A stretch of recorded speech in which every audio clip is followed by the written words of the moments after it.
Hello, Kentucky Young Democrats. Thank you for sticking with us through day 2 of our virtual convention.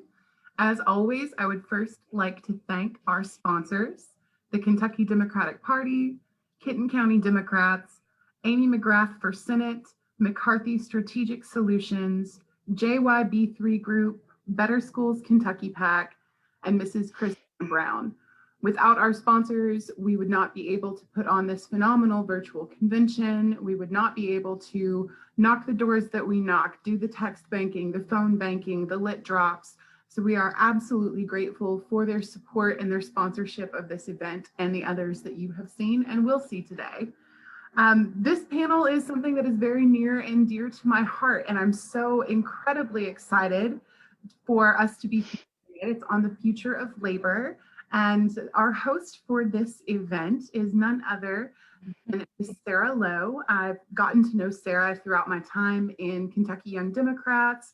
She was the former Northern Kentucky Young Dems president and currently serves as our labor relations director.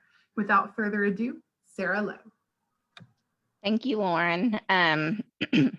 I want to introduce our panel for today, and we have Ashley Snider, who is the political campaign lead for IUE-CWA and is the vice president of the Kentucky State AFL-CIO. And we have Buddy Wheatley, who's my state representative for the 65th District. He's a fourth-generation firefighter, retired as the Covington Fire Chief, and is also a labor attorney. I also did want to mention Al Cunningham. We had him on the schedule. He had an emergency and isn't able to appear today, but just wanted to give a shout out to him. He's a candidate for state rep in the 6th District. So if you can send any support his way, I'm sure he would appreciate it. And he's a member of the Painters Local 500 in Paducah. I wanted to start out if Ashley and Buddy could just maybe talk about how they became involved in unions, or just give a little short backstory. We can start with Ashley. Hey everybody, thanks for having me here today. I'm Ashley Snider. I'm a third-generation union member from GE Appliance Park in Louisville, Kentucky. I've had a family member in the union at that facility since the doors opened in the 50s. We've all, I was raised in a union household. I saw what good union paying jobs did for working families growing up. And to my amazement, when I started working at Appliance Park, I thought like my whole life was going to change and, I was going to be making all this great money like everybody else had been doing for generations. And then come to find out that, the wages have been stagnant for decades. And so that got me involved in the political committee at the local. I'm now full-time staff for IUE-CWA. We have over 40,000 union members that we represent across the U.S. And I'm also the vice president of the Kentucky State AFL-CIO. And so we just spend every day trying to work to make sure everybody has a better life, better wages, better benefits. And so that's why I'm here today, and I'm happy to be here. So thanks for having me.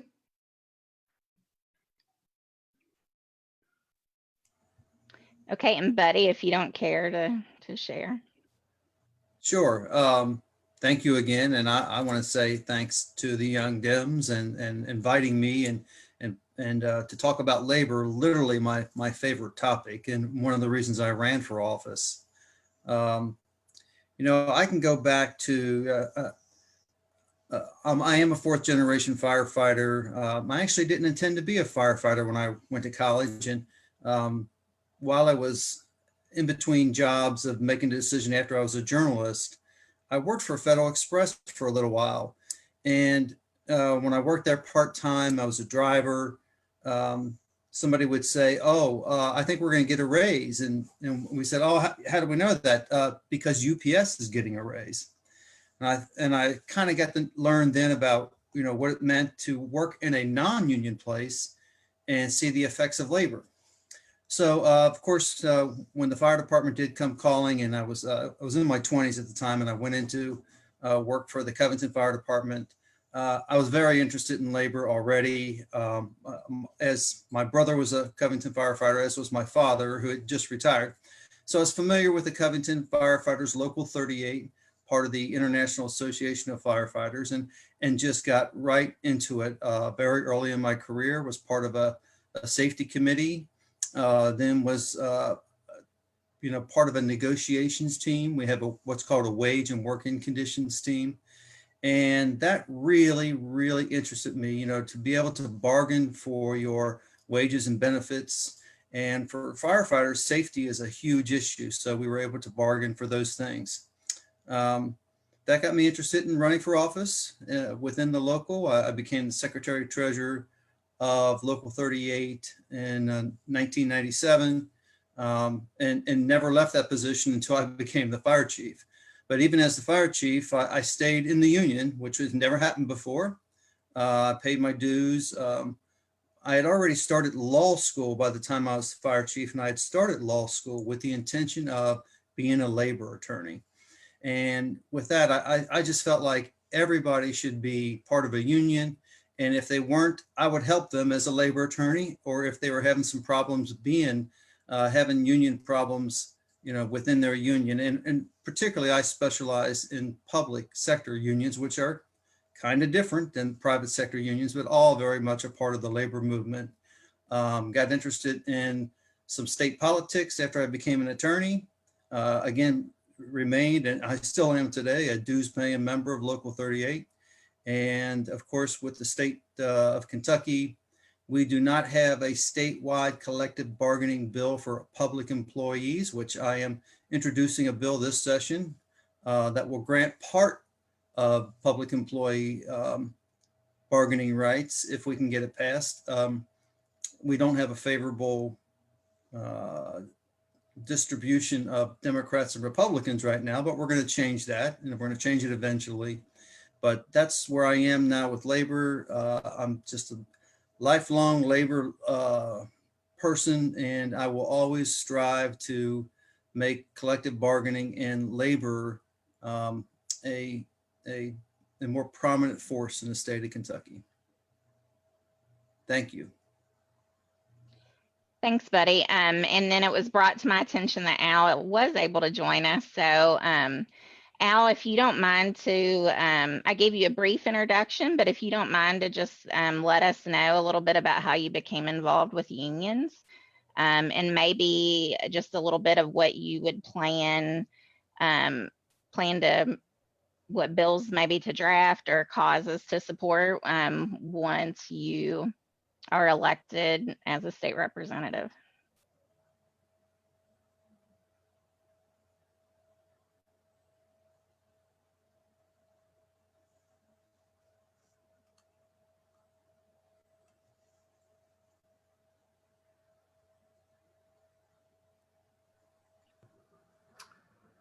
And if you are, there we go.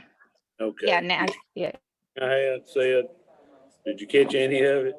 But anyway, I'm in my 40th year as a union member, and like I said, I kind of apologize for having a little bit here. We slept about 2 hours in the car last night. We're in Vanderbilt in Nashville, Tennessee, with a family member that's having some very dire issues. But appreciate your thoughts and prayers with that. But like I said, I'm in my 40th year as a union member. I've been a building tradesman for all that time. It's like a lot of people. I wasn't born into the union. I worked non-union for a while. Decided that was not going to work. There was no future to that. So I got the opportunity to join the Painters Union. Joined it, became active in it, held about every office you could think of. Late 80s, I was elected as our local business representative. I served in that capacity till like 1992, I think it was, and then moved on to our district council. We fully affiliated with them in 2002, and I became the elected representative for our southern region, which covered Louisville, Kentucky, Nashville, Tennessee, Paducah, Kentucky, and Evansville, Indiana. So I was the representative for 4 local unions in 3 different states. But and then later became our director of servicing for our district council, which encompassed all of Indiana, 2/3 of Kentucky, and central Tennessee. I was our director of servicing for that, which made me, for you that might not know, that was considered like the labor liaison between 406 employers and a little over 4,000 members just within our council. So I got to be known as a problem solver. I was respected from both sides of the table, and served in that capacity until my retirement in 17. And I'm on about my 4th year of retirement, but I'd been asked for many years to run for political office. I told them I was pretty busy doing what I was doing, covering as the territory that I did, and felt I was doing good for workers, not just our workers, but all workers. And then I got a call a couple of years ago. Somebody had found out I'd retired and said, "Now's what's your excuse?" So here I am. But as far as the union, I've served as organizers, as a representative. I've served on our trustee, as our health funds, and just always trying to create a better life for those that were in the trades that I were in. As far as a legislator, if I'm successful, I will lock up with Buddy there if we get the opportunity, because I believe in collective bargaining. I believe in organizing. It's just the best and it's good for both sides. And I've always stressed that in the communities that unions matter, that we're a part of the community. Our apprenticeship programs, if many of you don't know, they serve a 4-year apprenticeship. We not only teach our youngsters, young guys and gals, a trade that they can carry with them through their life, but they also receive a college degree at the end of that. There's no expense to them. It's an earn while you learn. They can take that, and there's no expense to the taxpayer whatsoever. I'll put our training sides up against anyone. We spend millions of dollars, and that's one of the frustrations that we've had with this current administration, is not allowing us to have a seat at the table. Our apprenticeships, when you have somebody that's done things for 60, 70 years, I don't understand why you might not want to have a little bit of input from that group. But I think we all understand why. But that, and one of the things that we have faced, and Buddy, if I'm not successful, maybe you can carry a torch for us, but misclassification of workers is something in the construction field that's very rampant. It affects our local revenue, our local communities. It just needs to be stopped. And it's a revenue issue, actually, is what it is. And putting a little money in contractors' pockets and defeating the local municipalities or school boards, and all the way down to the plate going down the church pew, in my opinion. But anyway, I'll be a fighter for workers. I'll stand up for them as I have for the last 37 years. So any support anybody can give me in District 6, Line Marshall, and partial part of McCracken County, I greatly appreciate it. Al, thank you for joining us with everything you have going on. We really appreciate it. Something that I wanted to talk about, I feel like it's a really pivotal moment for unions, and I'll kind of preface this with, I grew up in a union family with my dad belonging to the Utility Workers Union of America. He worked with DP&L and was a union steward. So I had grown up with a positive image of unions, and I just kind of thought they were a part of life. Not until right to work started happening and being implemented was I really exposed to anti-union sentiment, or maybe really even paid attention to it. And then this past year, we actually organized my workplace, and it was a complete eye-opener of what you go through to do that, of the risks that you take. I think it was one of the most terrifying yet liberating things that I've ever done. They challenged my ballot and took the appeal all the way to DC with the National Labor Relations Board.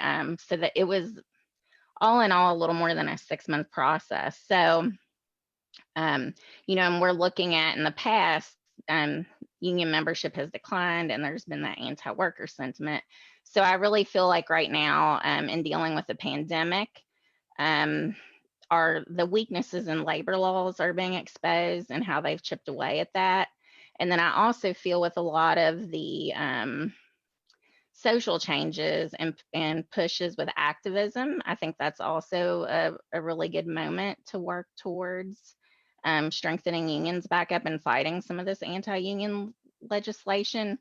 So I just wanted to see if we could talk about have you seen any direct response with the pandemic as far as maybe like with Buddy, with constituents reaching out to you or people that are involved in the unions that you're involved with, and maybe some of the things that have been happening in their workplaces? Well, as far as for myself in the building and trades and construction is a little bit different than, a plant facility or someone where the workers are all inside the gate, inside the fence. We travel, from job to job, of course, but the right to work, and of course, I fought it for years, and we all know what happens, when once the other side got full control of the house, but that was the only thing that was hanging us on. To be honest with you, in the construction trade, that hasn't hurt us very bad. The prevailing wage, when they gutted the prevailing wage, that did. I mean, and the prevailing wage is designed, just as the Davis-Bacon federal wages were designed years ago, is to protect local contractors and local workforces. Same way with the state of Kentucky.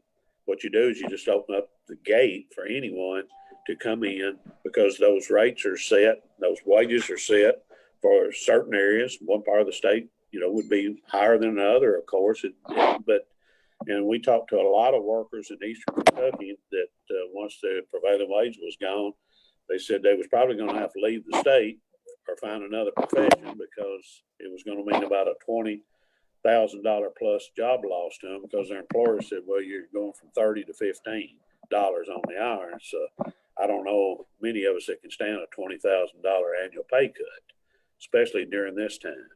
But those are the things that has affected us. The so-called apprenticeships they're not truly apprenticeships. They don't have the graduation rates that we do and the safety skills. And it's just, some of you in the room may be old enough to remember the Beverly Hills fire in Northern Kentucky years ago. And people talk about things being overregulated. Maybe sometimes they are. But in that instance, that is what brought us exit signs, that terrible fire, that event. After that, that's what brought us, like I said, the exit signs, panic bars on doors, those kinds of things that they protect people. So we do need a little regulation in that regard. But the workers' comp issue, they're working on that. And unemployment, it's just an all-out attack on workers.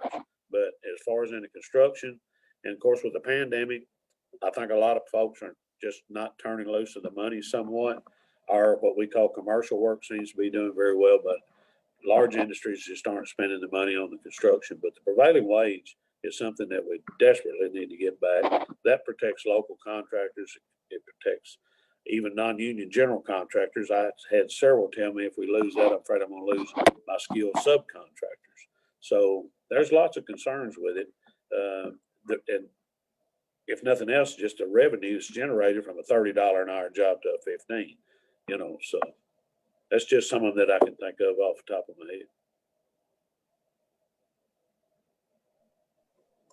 head. I think we lost Buddy for a little bit there, so I'll just kind of quickly restate the question.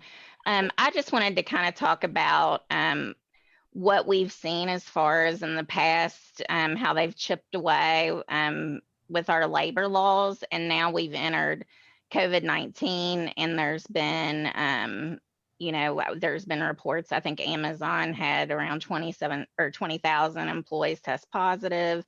I've seen articles that talk about employees that have been threatened to be fired if they talk about a lack of PPE or social distancing, just not really having, any sick leave. I've heard of, I know that restaurants aren't necessarily unionized, but, some restaurants have had people know that they've been exposed and continue to keep them working. So, Ashley or Buddy, either one, if any of you've seen any, examples about that, maybe heard something from people and seen any kind of uptick in positivity in general in regard to unionizing because of or as of the result of this.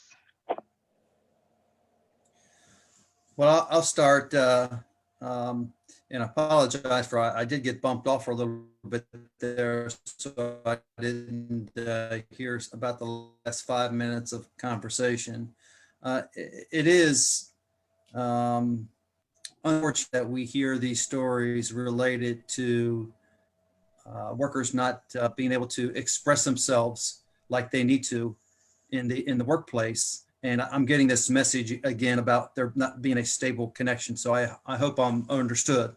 But anyway, having that voice at work is a very important part of the value of your work and the ability to express yourself as a concerted group, is really what unions are about. That's basic with the basic National Labor Relations Act, is the ability to express yourself as a concerted group, and they should have protections. These are non-union workers, should have that protection to do that if they're doing it in a concerted fashion, meaning they have more than one and they're just not complaining or just not on social media. So if they're trying to help each other out, that's protected under the federal law. Under state law, public employees are under state collective bargaining or state labor laws. And yes, Sarah, you're correct. We've taken a hit. We've taken hits there, especially early in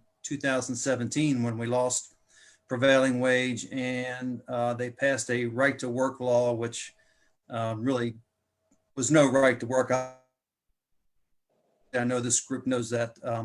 And what happened those first 5 days of that session was a big part of me deciding to run for office to overturn those two laws. I think I heard Al speaking a little bit there about prevailing wage and how it's driving down wages in his area, and it does the same all around the state. The same with non-union work. The fact that we don't have unions representing more of our workers, it just keeps wages down. We don't have a collective voice. We're not as strong. That little story I told about UPS being a labor force allowed the other drivers of other companies to have pretty decent wages and benefits. The same thing happens throughout the state in other areas. So even if our numbers aren't great, the ability of the members in the unions, the labor organizations, to be a force within their industries is important. And we have to really, really work on protecting that. Back to the COVID situation and where I've seen some effect in labor organizations that I represent or have represented, or it comes from in the fire service particularly, or in public safety services. We have firefighters who whole fire stations have been quarantined because they've had some exposure. And again, them being on the front lines, and they're literally on the front lines every day of their job anyway. They've had to take more precautions, and a lot of firefighters. There are 50 locals in the state of Kentucky, but only 7 of them have collective bargaining rights. So in all 43 of those other locals, the fire chief or the mayor or the city administrator can tell those firefighters what to do, and they really have no voice in it. They basically have to follow that. So that's an example of yes, it does affect. It affects our frontline workers, and as I'm sure a lot of people on this call know, our nurses in the state of Kentucky are not very well organized in a labor way, and they really need to be. And there's talk, and there's lots of talk, and hopefully it does spur some action.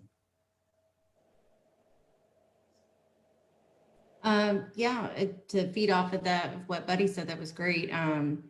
I, as a union representative for IUB and AFL, so COVID did highlight why labor is important, right? It highlighted it in a way that I had never seen before in my life. Unions are the advocates for people that everybody should have in their workplace. They make sure that you go to work in a safe condition, and then you come home to your family every night. They bargain wages, good contracts. And with COVID, it's really highlighted why unions are so important, because not everybody has an advocate in their workplace. And with a union, you do. And so that was one of the main things that, you know, we've really seen, we did see an uptick in it, right? So we've had a lot of people reaching out, wanting to unionize their shops because they don't feel safe. They want to go home to their family every day. And, you know, people were deemed essential, but were they paid like it? I don't think so. You know, people are deemed to, you know, that they're, you know, everybody's telling them, well, we've got to have you, but we don't really want to pay for it. We don't want to give you the benefits or the mask and the equipment to make sure that you are safe to go home to your family. And, you know, throughout my career working in politics and unions, everybody's always asked, you know, I just don't know why unions get in politics. I just think they should stay out of it. But since COVID's happened, it's really highlighted why they do. You know, it's even the small elections are important. You know, it's people are starting to realize that every election really does matter. Voting is important. And, you know, these people dictated whether you are safe at your workplace, if you can get fired, if you're getting unemployment, just the benefits that you're, you know, I couldn't imagine having to go through this with Matt Bevin. And I tell people all the time, you know, your landlords in politics, your bosses, your employer, even your doctor's offices, you know, they're all in politics. So we should be too. That's why we're, you know, we keep losing the battles that we are. And so the, you know, the Fight for 15 campaign, it's, you know, generally speared with union, you know, representation. I've been seeing that come back around because I feel like people are starting to realize that, you know, these employees, even the fast food workers, do deserve a living wage. And the minimum wage that we've had for decades is just not cutting it anymore. So I feel like as far as unions and politics and safety and everything goes, people, it's really highlighted all the problems we've had all along. Just nobody really paid attention to it or they didn't want to talk about it. So, you know, it's as far as all of the work we've done, we've just gotten a lot more busy, but in a good way because we are out there organizing shops like never before. So we just want to make sure everybody goes home safe. So something else that I was looking at when I was researching different things to talk about, I came across a lot of articles that said that millennials were reviving unions. Have you all seen any of that? Do you feel like there's an uptick in younger people joining right now? And if you don't, what do you think would be helpful coming from KYD to help with that? In my experience, when we unionized, I felt like education in general would be the number one thing. There were a lot of people that didn't know their rights, and even when they were explained to them, there was a lot of fear about retaliation, even though we knew, you know, that that's not legal. But I just think there was a big a misunderstanding, and there needed to be time for education, and that a lot of that was lacking. But in a lot of the articles I read, it said, you know, younger generations are now, you know, gun control is something like the Parkland students came out and were leaders on. And then we're looking at climate change with the Sunrise Movement and younger people. So I think that that's a real opportunity. And I was just wondering if you had seen anything like that, or if you had any advice on how we could kind of seize that moment. I wouldn't necessarily say just like the millennials. I mean, we've just seen a rise in, you know, essential workers wanting essential pay and essential benefits. But like, you know, when people think of fast food workers, they generally think that those are just kids that are like 18 living in their parents' basement. But research shows that the average fast food worker is 35.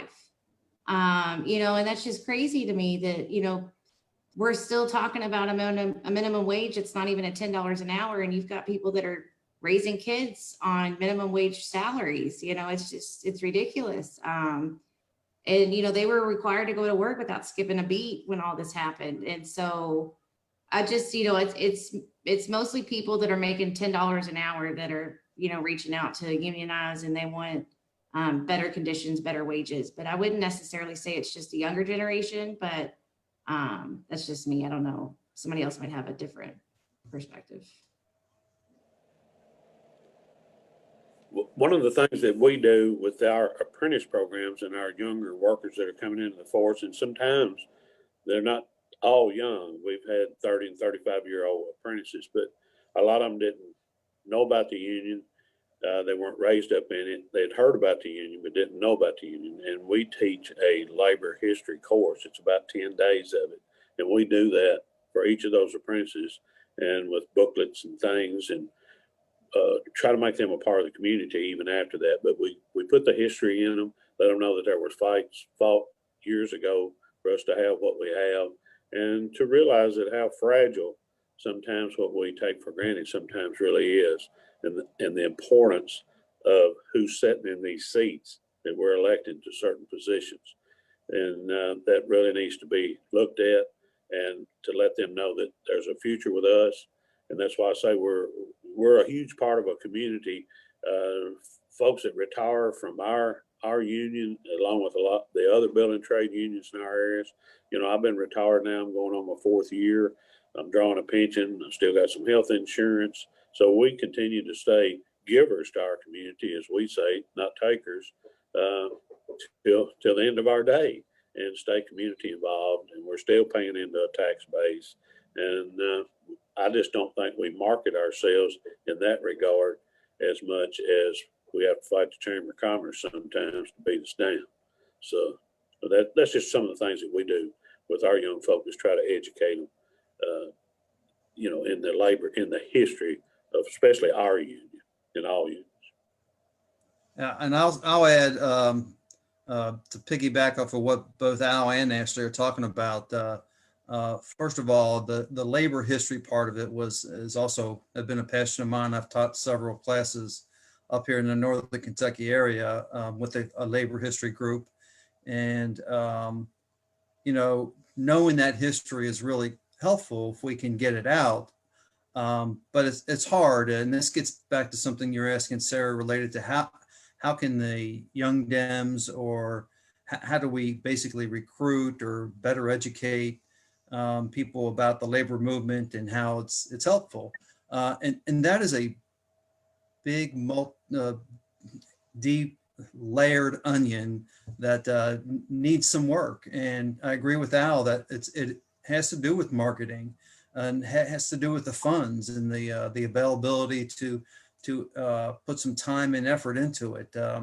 I think people, when they do learn, the many benefits of being in a union and being a part of the labor movement, that they do come around. And some people say that that labor is the victim of its own successes with the passage of minimum wage, which is way too low right now, but a lot of the work safety things that are in there, the ADA, the Age Discrimination Act, the Americans with Disability Act, all of these things sort of were the things that labor has fought for. And to speak of a little history, I'm not sure if everybody on this call knows that it was the labor movement in the early to mid 1800s that helped start the public school system.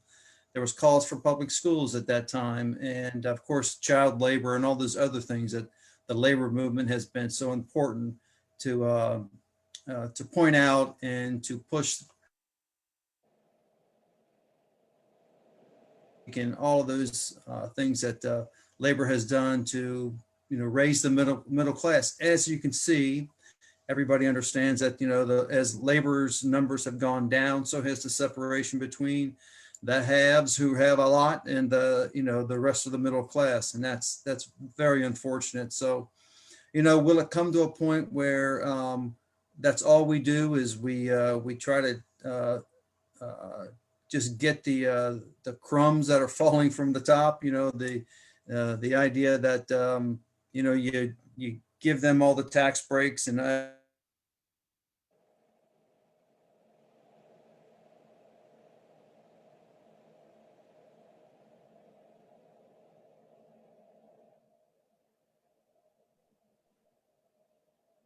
I think we might have lost Buddy again. He's frozen. Well, the next one I was going to bring up just some bills that have been pre-filed and kind of go back to them. I don't know. But I mean, it looks like I was looking at some information from the House Democrat caucus, and it looks like they pre-filed. Is he coming back? You back, buddy? You're muted. If you Okay, you I'm can sorry get. about that. And it probably was a good time to just say that that's enough. And thanks, Sarah. Oh, you're fine. Well, the next thing that I was going to bring up is I had just looked over a list of different bills that the House Democratic Caucus had pre-filed. One was the bill that you spoke of at the beginning of our session here. But it looks like you all are working on a lot.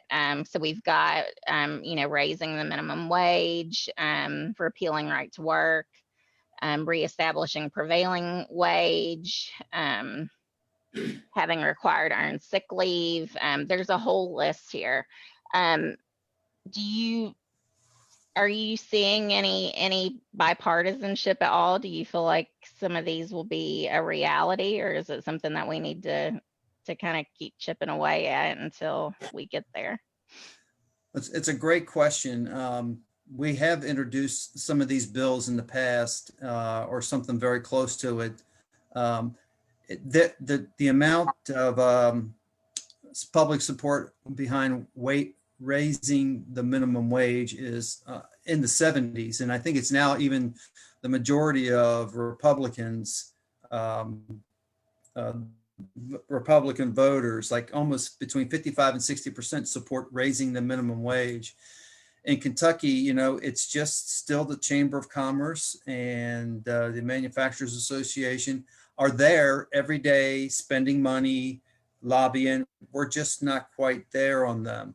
But again, that's not one we're really chipping away. There's other areas of labor law that we can and we have done some work on. And speaking of bipartisanship, it happened in a little bit nefarious way, but another state representative who's running in the Louisville area introduced a child care bill, the same bill that Representative Josie Raymond had been working on and had introduced last session. I'm trying to find out the name of it. I guess it is the paid parental leave. And yes, that's where there's two bills and Representative Raymond. I think there's going to be bipartisan support for that bill. We saw through the COVID experience how much trouble it is to, with the child care and child care issues and two family incomes and really how important it is. And too often these burdens fall to women. And it's unfortunate that we don't look upon this as this is co-equal moms and dads and other people who will have the ability to be able to take care of kids or have the time off to take care of the kids. It doesn't matter if you're the mom or the dad. So we hope to get some action on that. I think that has the best opportunity. When it comes to, and I don't know if Al will agree with this, and hopefully he'll be down there to help us work on this, but my feeling was I was very much involved when prevailing wage and right to work was rushed through at the beginning of the 2017 session. And I can tell you as a new legislator, at that time, there were 30 new Republicans at that, for that first session, and they had very little idea of what they were doing or what they were voting on. And some tell me today that that was a horrible time for them, but they kind of had to go through that, and they depended on their leadership to tell them what to do, and they had to. So, I think if we could really get some momentum on, they're probably not going to do right to work, but prevailing wage has got more of a chance. And that really would be, it would send a message, and it would send a message that, labor is important, wages are important, and this isn't necessarily a union thing. That's one thing that the other side can kind of, look like we're not cowling down to the labor bosses and all that stuff, those ugly messages that they have. So I'm going to work on these things. I really, these are important issues to me. I like to work across the aisle. I like to work the bills that I have, and I will. and I'll help also, other people with their bills. And, there are some people that we can talk to over there. The chances aren't great. I'll say that for anything except perhaps the parental leave bills that you see.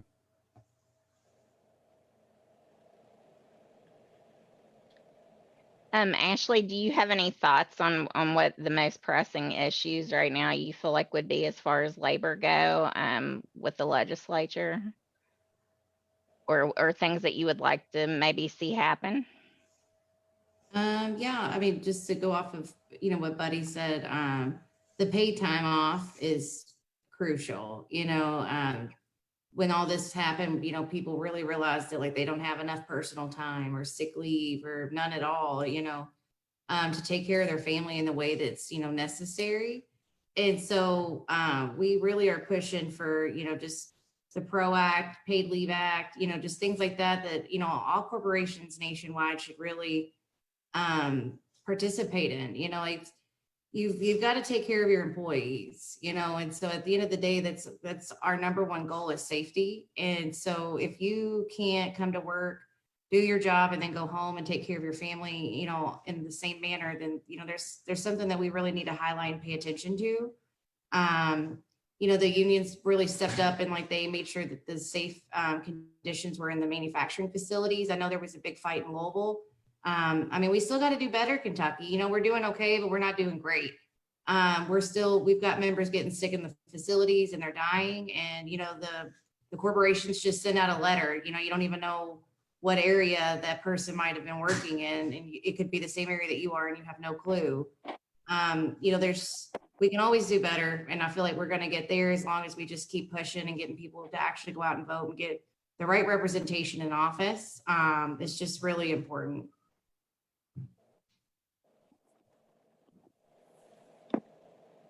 Al, do you have any thoughts that you want to share?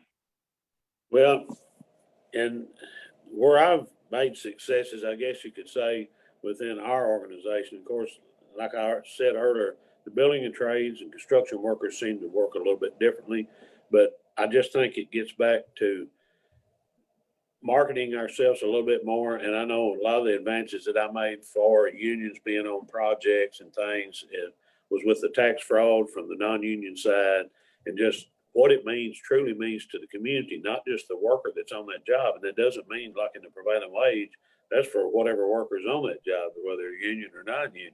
But just to let the local leaderships in the municipalities understand that, if you're grabbing for revenue and seeking it, you can't just keep cutting the wages of workers and think it's going to come out of the thin air somewhere. To me, that's what makes a healthy community, is some money flowing, money in the workers' pockets. It's got to be good for the business. The Chamber of Commerce has even a couple of times agreed with me, yeah, we need a little more money flowing. And I think, well, then let's sit down at the table and make it happen.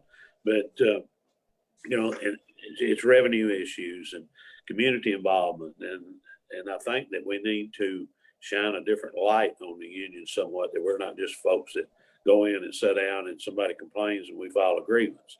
We're hard workers, we're productive workers. Every contractor that I've ever worked through as our director of servicing, I'd go to them and say, how can I make you more profitable? How can I make your business grow?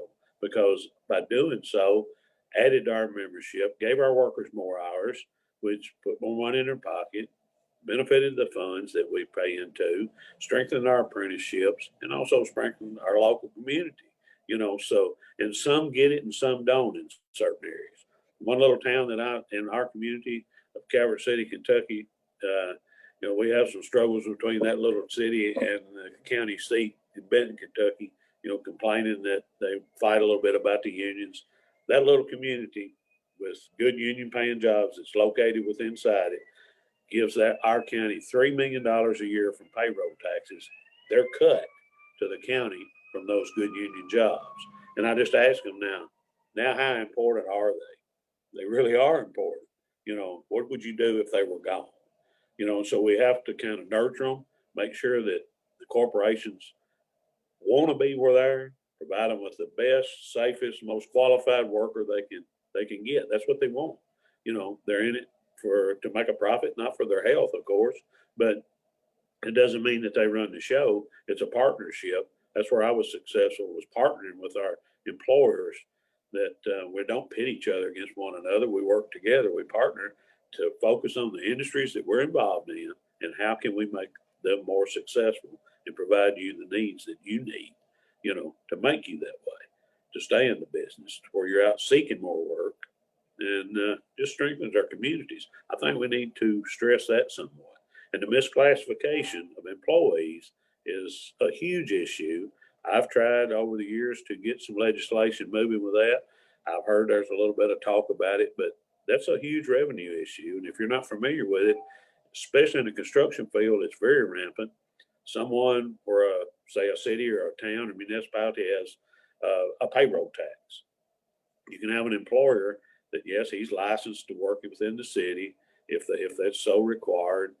It's probably $50 or so. That's no big deal. Then he'll list a couple of employees, maybe 3, that he's taking out and paying payroll tax on, but he may have 15 or 20 employees. He's listing them as independent contractors. And so he's cheating the whole system, cheating everybody that's trying to play by the rules. And if they don't get a handle on it somewhat, and in some areas we were successful, because I said, all you're going to do is lead people to do business the way they're doing if you just turn your back on it, right? So they saw that it wasn't going to get them anywhere. It was going to take them down.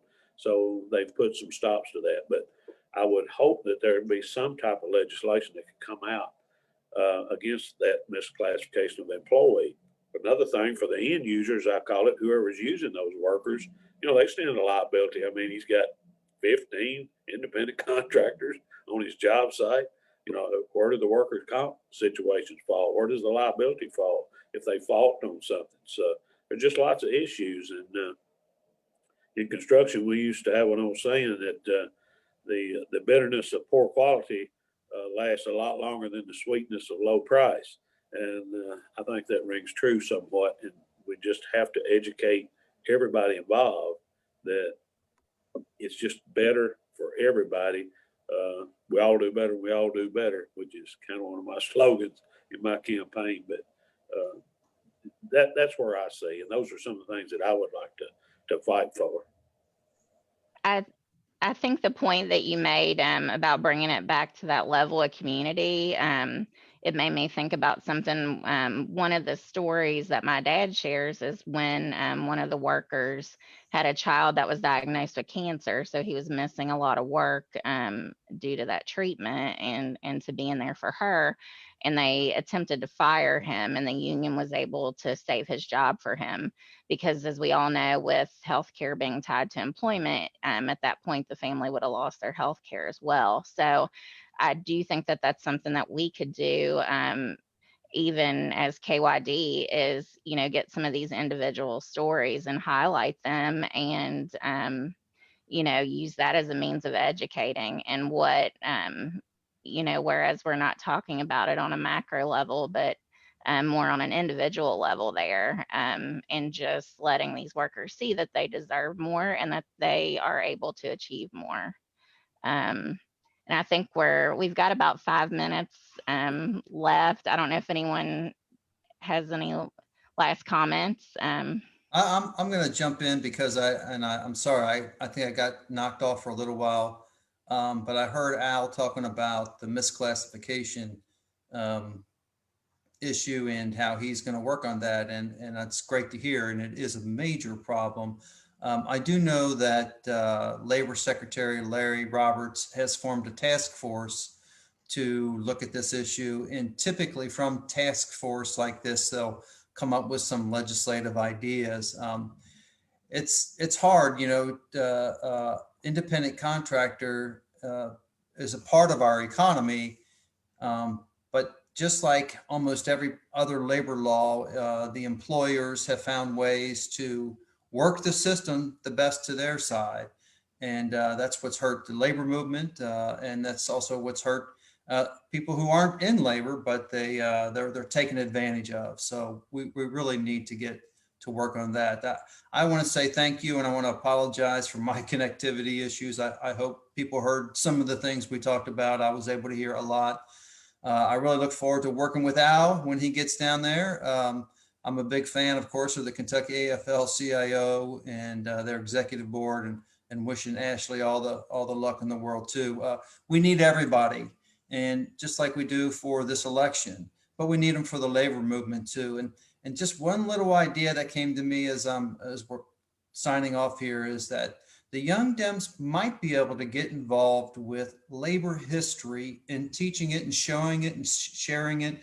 And this is something that I hope that can happen through the Kentucky AFL-CIO with a little collaboration somehow, that you could just come up even with a PowerPoint, a presentation thing that we could start sharing and getting it around. And it can be real simple, but it's so important, and it really is it's a motivator, and it helps hopefully move people towards the labor movement. Thank you all. I agree, buddy. And I've worked closely with Larry Roberts for many a year. He was our state director with the state building and trades, and I sat on that board. And of course, we go back when he was in the apprenticeship. You know, he was in the apprenticeship program years ago with the state. But him, and of course, I've known good friends with Bill Lundgren, the AFL-CIO, Bill Finn, of course, from the building trades that you know. Jeff Wiggins, I've known those guys for years, so y'all don't hold those against me. But no, they're good people. So we've got some good advocates. We've got some good folks that are working. We just got to keep pushing and educating, and to get the light bulb to come on sometimes, that actually those that are on the other side of the aisle, that, hey, we can benefit your community as well. Mm-hmm. And it's, I just think that's where it's at. And thank you for allowing me to share a little bit of my thoughts with you. Thank you, Alan, buddy. And I'm very fond of Bill Lundergan and Jeff Wiggins and everybody at the AFL. And we actually do have PowerPoint slides that we've done for trainings before. And so if you guys ever wanted to, do a training or get the young Dems involved, we would love to help you facilitate it or figure that out.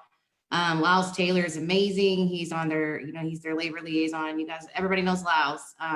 It's a hardworking guy, respectful. And so I'm sure that if there's ever anything that we can do on our end, that we'd be happy to help you guys. That would be great. Thank you. So thanks to Ashley, Buddy, and Al. And Al, thanks for making time for us, even though you've had a crazy day. And I want to thank everyone that joined us here today. And I believe our next session will start here soon at 5. Before we cut the live, I do want to say, and I feel like I would be remiss if I did not say, part of the reason why I was so thrilled to have Sarah step in and why I appointed her as our labor relations director is because of her hard work in helping to union place. So, I want to give Sarah some extra kudos for that. You've done a phenomenal job as labor relations director. This panel was excellent. Thank you to our panelists. And, if any young Dems out there listening are interested in forming a labor caucus, talk to Sarah, because she's getting that ball rolling and we want y'all in it. So thank you again to our panelists. Thank you to Sarah. And thank you to our young Dems for sticking with us. We'll be back in just a few minutes with our next panel.